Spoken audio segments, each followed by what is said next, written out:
এসিতে কুলিং নাই, তবুও পানি পড়তেছে, ঠিক যেন রোদের মাঝে বৃষ্টির আগমন। চলুন রোদ বৃষ্টি মারামারি করতে থাকুক, আমরা এসি চেক করি। কভারটা খুলতেই দেখি ট্রেতে এত পানি, সুইমিং পুলও লজ্জা পাবে। এদিকে এসিটা বন্ধ করে দিছি, কারণ একটাই, আর একটু দেরি হইলেই এসি থেকে ঝর্ণার মতো পানি পড়া শুরু হইতো। এখন প্রশ্ন একটাই, এসিতে কুলিংই নাই, তাহলে এত পানি আসলো কই থেকে? আর পানি রুমের ভিতরেই বা পড়ছে কেন?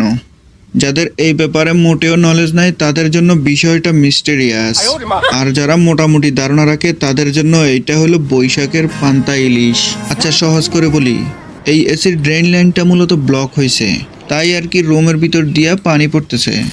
ইতিমধ্যে আমাদের টিমের একজন মেম্বার ড্রেজারের সাহায্যে লাইনের ভিতর থেকে সাদা সাদা এই জেল টাইপের জিনিসগুলো বের করেছে। এইগুলো আসলে ধুলা ময়লা আর ফাঙ্গাস থেকেই এমন জেলের মতো জিনিসে পরিণত হয়েছে। ওমা, এইদিকে আবার কি হইল? বরফের মিছিল না দেখি, মনে হয় গ্যাসের জন্য আন্দোলন করতেছে। থাক ভাই, আন্দোলন করার দরকার নাই।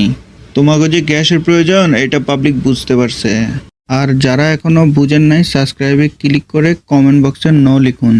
সাবস্ক্রাইব দিছেন ভালো কথা, পানির লাইন ক্লিয়ার হয়েছে কিনা দেখবেন না? এবার দেখেন পানি এখন কেমনে দৌড়ায়। আর ওইদিকে গ্যাস পায়া বরফ মামারাও দেখি উদাও। চলেন ভিতরে যায় দেখি কি অবস্থা। আয় হায়, সবাই দেখি কম্বলে মোড়ায় ঘুমাইতেছে। আচ্ছা বুঝতে পারছি, ঠান্ডারে শীতে ধরছে আর তাগরে ধরছে ঘুমে, তাই আর কি নাকে তেল লাগাইয়া ঘুমায়া পড়ছে। এ কি, আপনি এখনো কি করেন? এসি তো ঠান্ডা হইতেছে, এবার যান কম্বল মুড়ি দিয়ে ঘুমান। আর হ্যাঁ, যাওয়ার আগে এই ভিডিওটা অবশ্যই দেখে আসবেন।